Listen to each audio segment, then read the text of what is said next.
products and services and get answers to your questions in real time. Some viewers, who are just starting their training here for you guys, I'm going to ask those questions. Tune in from Monday to Friday for 9 hours of XM Live.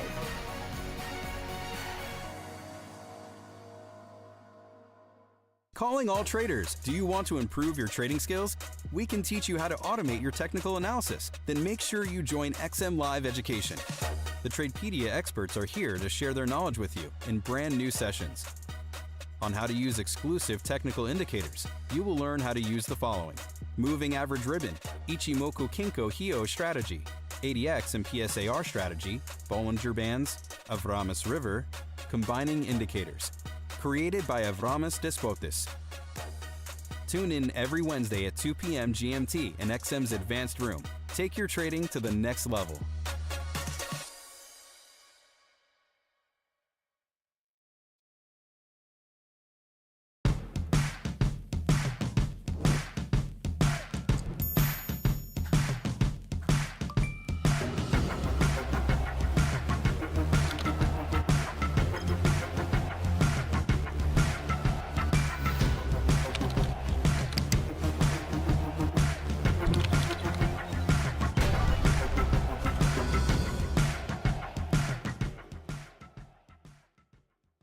Smart traders never miss a beat. Keep your finger on the pulse of global markets with the all-new trading app from XM. Enjoy access to over 1,000 instruments, including Forex and CFDs on stocks, indices, metals, and energies. Place trades on the go with a single tap and benefit from instant order execution and no requotes. Take your trading to the next level with advanced charts and trading tools, and stay informed about the latest market movements with our expert news and analysis.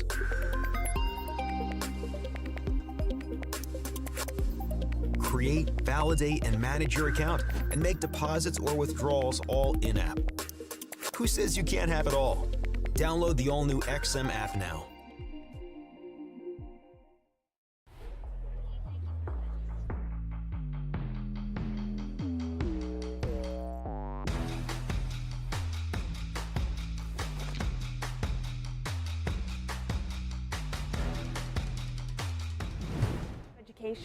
Here you have access to dozens of educational sessions that will elevate your trading skills and increase your trading knowledge. Get ready for an exclusive live trading session by our trading experts and tune in every day from 7 a.m. to 4 p.m. GMT to keep learning about trading with us. Enjoy the show.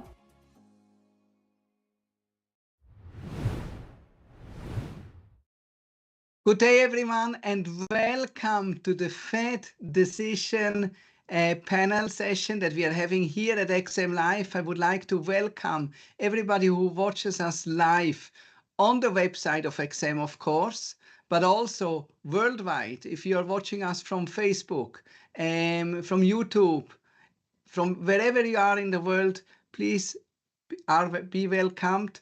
We are trading on 3 different channels every single day, 8 hours per day. You can watch more than 10x trading live, and you're welcomed to watch us on XM Live. With that small introduction, we are having today a very important decision, the Fed decision. It's happening this evening. It will create market volatility, and I would like to discuss the possible outcomes, opportunities, and I have 2 experts here with me from XM Live. First, we have Andrew Zieniuk. Andrew, how are you doing? Pretty good. Nice to see you guys. I got already a couple of sessions in the morning. That's a special session now, panel discussion, as often we do, right, on FOMC, ECB, important data releases like NFP. Welcome, folks, for various social media channels. Yeah, let's discuss the potential scenarios. Let's discuss the ambience, the backdrop, and what market doing, what markets are expecting, what's the possible outcome, where might be the surprises, where might be disappointments, and what might be possible market reactions. Let's talk about FOMC and repercussions. By the way, those who don't know Andrew has more than, I would say, probably more than 30 years of trading experience. in various markets, not only in Forex market, but also in equity markets, and I think in various other financial markets. Is that right? Yeah, I used to trade Vietnamese, day trading Vietnamese stocks in a certain stage of my life. So here you have really somebody, probably the person with the most experience here at XM Life. And on the other side, we have Marcin Nowogorski. Marcin, how are you doing? Hello, Gil. Hello, Andre. Hello, everyone. Very nice to be here with you. I'm doing fine. Totally prepared for FOMC and anything that comes after. Okay, so that's an interesting sentence. Maybe I ask you directly, how can you be prepared before such an event? How do you prepare yourself? Well, you evaluate the potential of that event, and then you adjust your positions to essentially either lower the position size, increase the stop loss size, or close the position before, because it's like it has a potential to change volatility quite significantly. So if you are a short-term trader and trading regular volatility and out of a sudden event of such magnitude comes, most likely your positions are not adjusted to it, right? So you have to make an adjustment to prepare for the volatility that is about to come, which may mean widening stop losses and of course lowering position size to keep risk intact. That is one of those things if your ideas are still in play, right?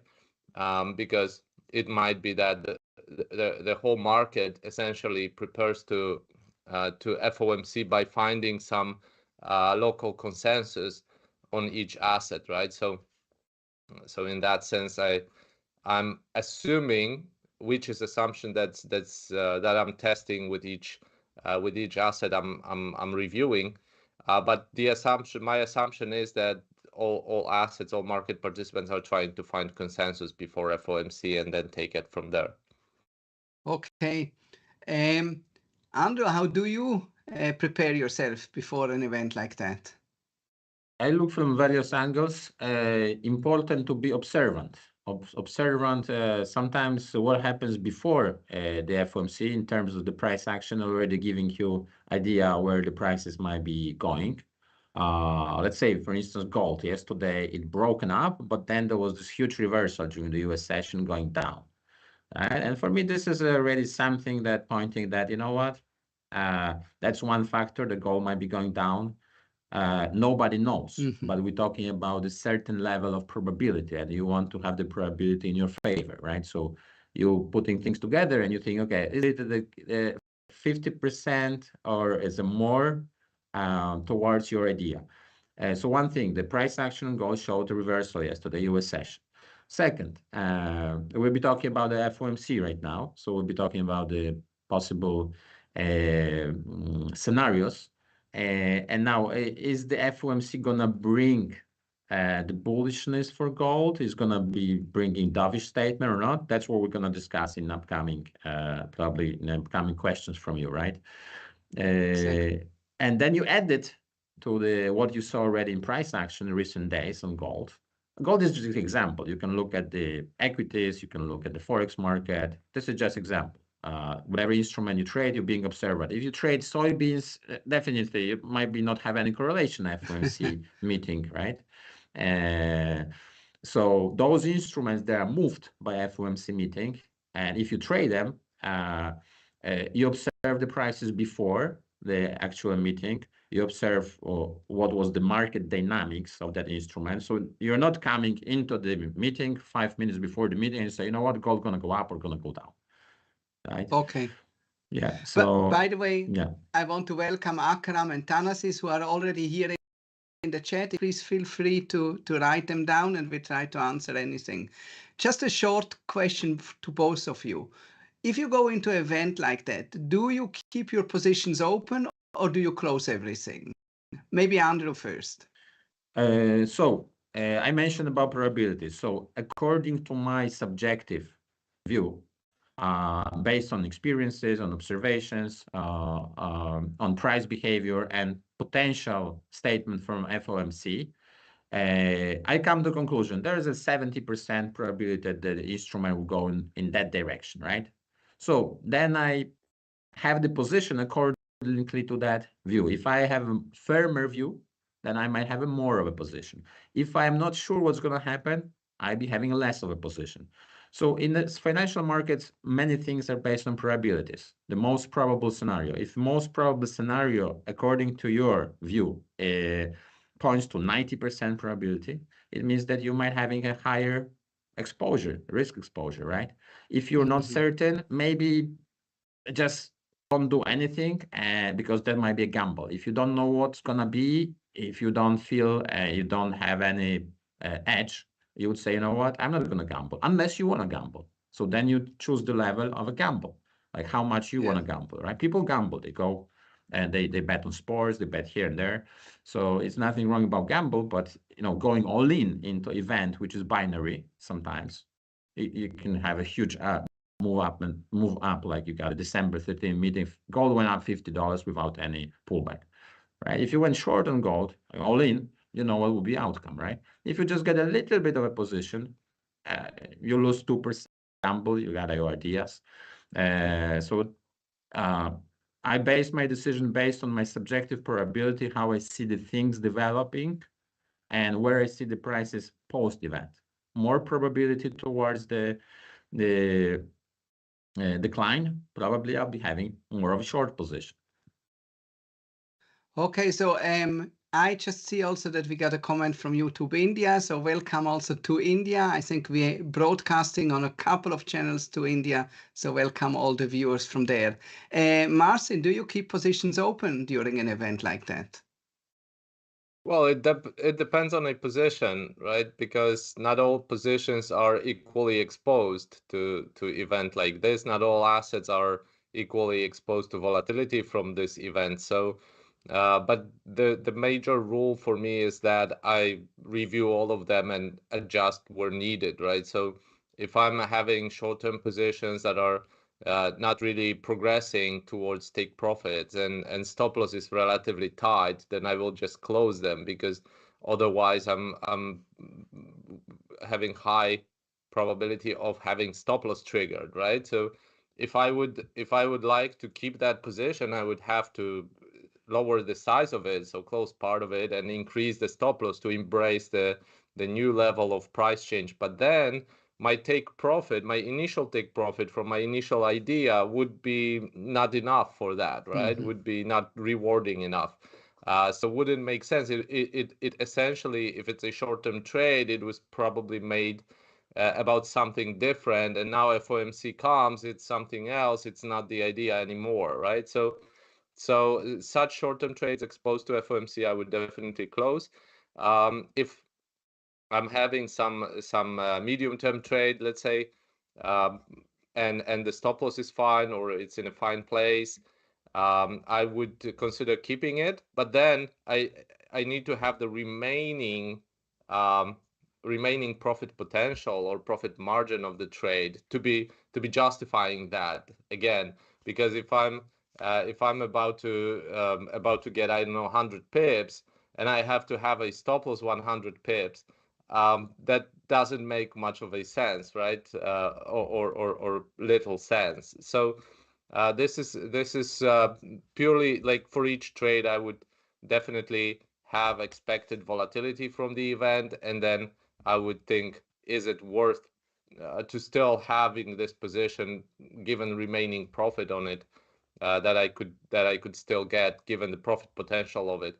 But there is one possibility. If there is a medium-term trend that, of course, usually you don't see volatility that problematic for midterm trades. So for some trades, it might be beneficial if, for example, I'm thinking about gold that could test the previous high, that could test the 2100, 2140. It could be tempting to trade it with the Fed, with FOMC, right, with proper stop loss that could and proper risk reward, especially if I'm seeing some potential asymmetry in outcomes, in possible outcomes, which I'm contemplating if I'm really seeing it or it's just me, but I'm having an idea about that.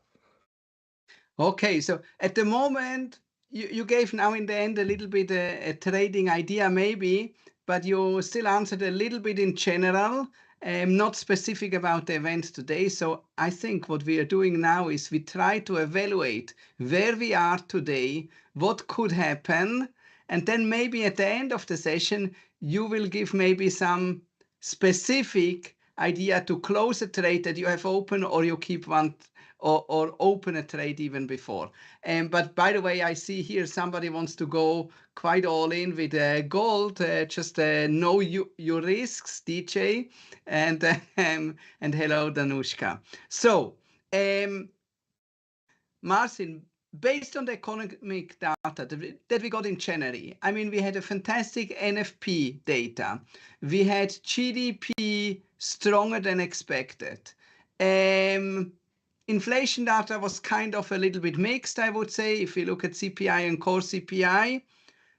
What do you think today will happen? Will the Fed be more hawkish or more dovish compared to what we had in December? And I just want to remind everybody, in December, we had, I think, the most dovish Fed I ever saw in history.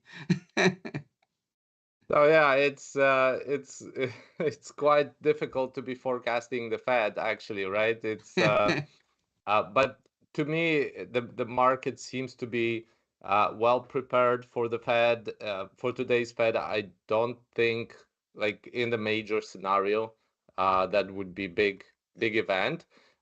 Maybe markets will react to it because there is a problem that oftentimes we have something that we call non-event, or something that comes as expected, and then out of a sudden the market moves. But market may have different reasons to move, and then just the information that comes, the FOMC meeting can just clear the path, right? Like not standing in their way any longer. But that doesn't mean it's FOMC that is the source of the move. Anyways, I'm thinking that today FOMC could be, or it could be a little bit dovish if it could have been in December. That just makes no sense, right? But if they are, the market would get what they want. So here's the asymmetry.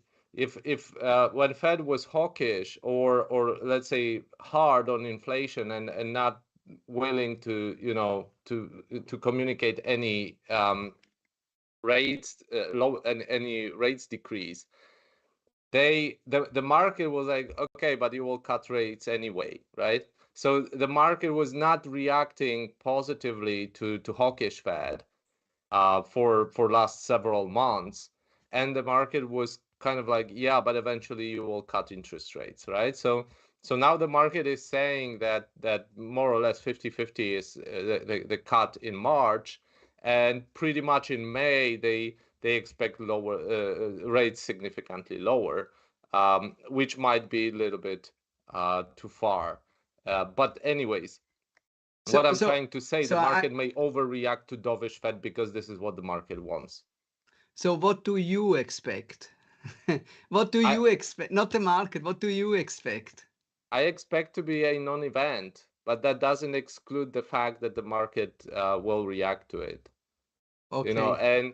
And so I'm thinking about bullish gold, for example, right? So it would be either dovish Fed or dovish reaction of the market to Fed. That's just as it is.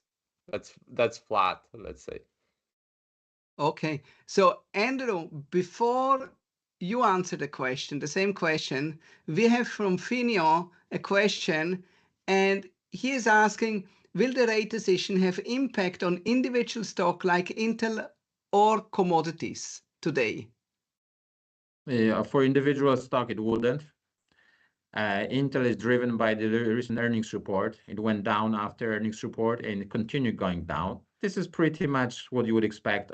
Usually an earnings report, when you have opening up higher on the better guidance or the better report, that continues for some time. If you got the opening up lower, people try to buy the gap, but usually doesn't work out. A very good example of it is January last year when you got a Facebook Meta stock open 27% lower. If you bought in that dip, you hold for 1 week, you lose another 15%. You had to wait a long time until you recover your money, even if you bought after 27% gap. So stock now, there's other factors moving the stock. Yes, they might be moving the stock market index, and by that, they will be moving the individual stocks. So there is this macro impact, right? The interest rate decision is moving the broader stock market, but not its individual stock that is affected. It's a broader stock market, and in the bullish market, most of the stocks go up. In bearish market, most of the stocks go down. So if the index goes up, Intel goes up, usually, right? It could be also Intel is under pressure and is going down, and overall index is going up. When it comes to commodities, definitely the interest rate decision, they affect the gold market, precious metals, industrial metals, and various commodities. Some commodities might be completely not affected. For instance, sugar market, is it going to be affected by interest rate decision? Probably not. So did I answer your question? I think yes. Yeah, I think. Okay. But by the way, I think if they would raise interest rates, which nobody really expect, we will probably see the stock market plumbing, but it's very unlikely that this will happen today. So coming back to the original question, based on the economic data we had in January, do you think the Fed will be more hawkish or more dovish today than in December? The question to me? Yes. All right. So December, they dropped this projection of 2024 rates being 4.6. Let's remember in September, they were looking at 5.1, right? So that's why you say that, yes, the Fed was very hawkish on December 13th. And that caused the gold prices to go $50 up, dollar lost. And then you had the stock indices up. Gold still is above the December 13 level, whereas euro is already euro lost all of that gained after the December 13th. Economic data that came after December 13th, they were pretty good. Let's be honest. Unemployment rate came down to 3.7% from 3.9.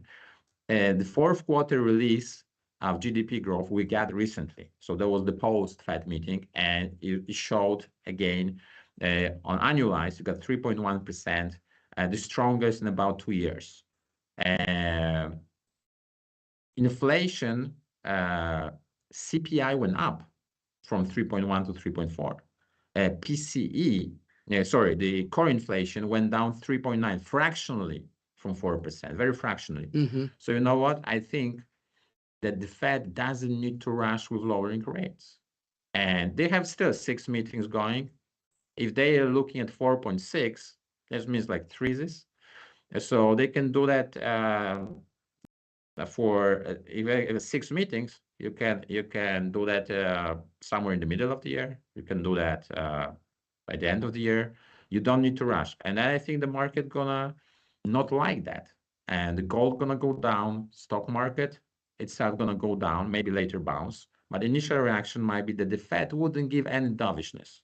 And the market is very much in expectation of dovishness coming. When you look at the Chicago Mercantile Exchange Fed Watch tool, you see that the market anticipates that at the end of 2024, the rates will be like 4%.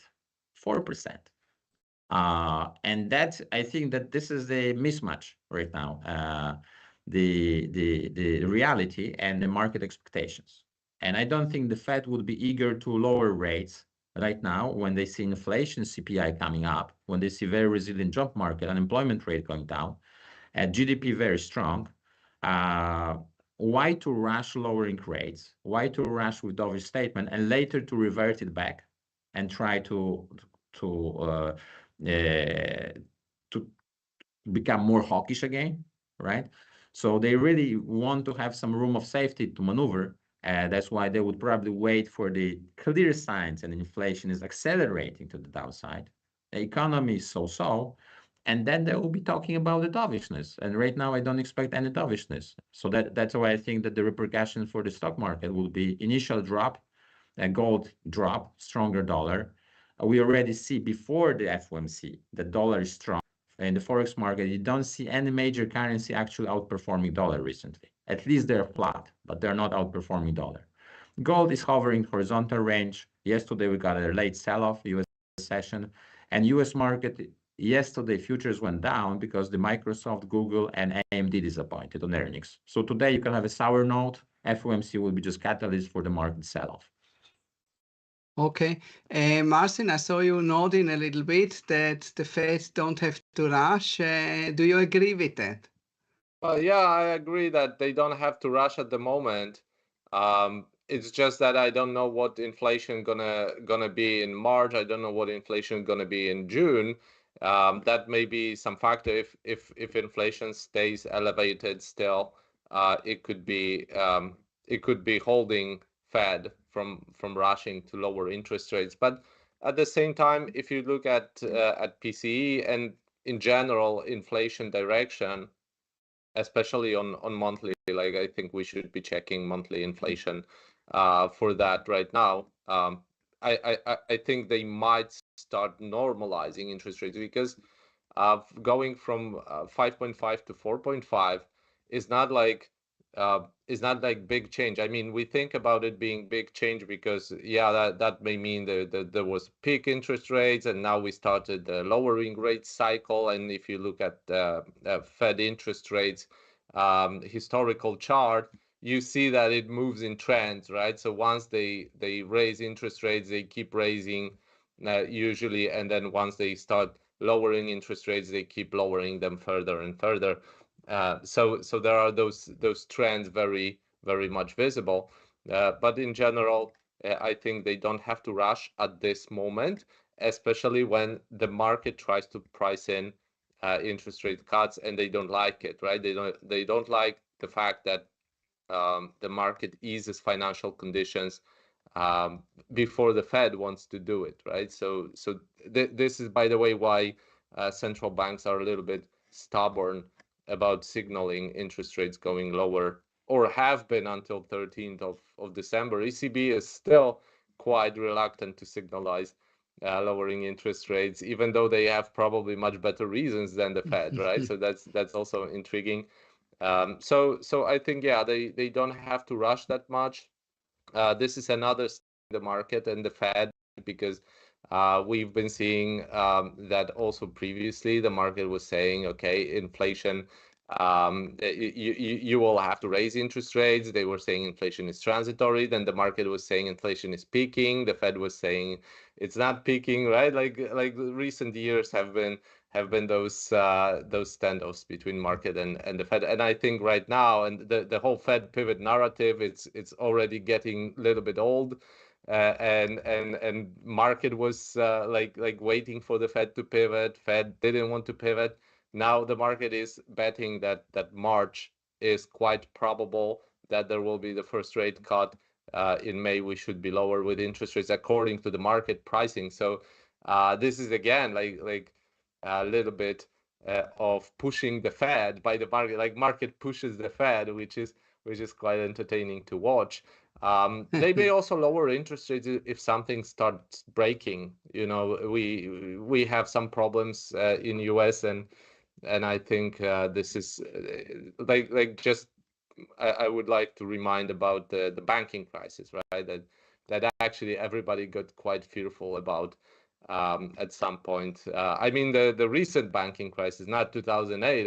I mean, yeah, the 2023 banking crisis. So there's been some nervous moves from the Fed at that point.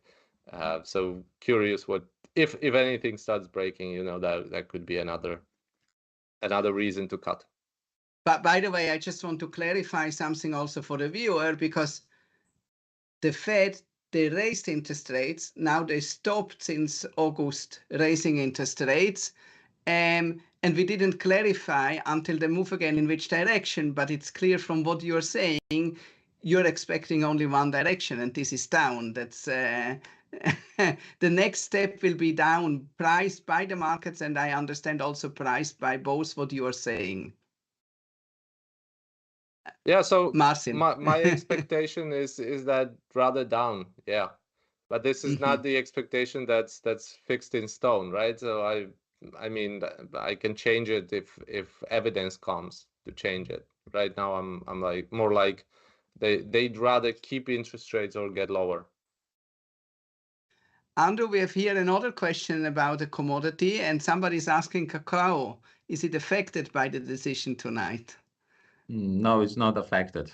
I mean, again, we're talking about the probabilities, right? I mean, there's a very slow, a very small probability that the cocoa market going to be affected by the Fed decision.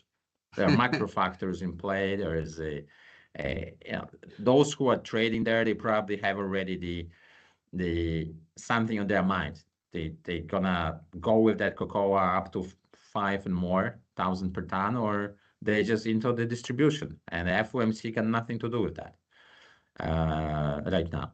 But that's a very nice idea to have a warm cup of cocoa today evening with the Fed decision.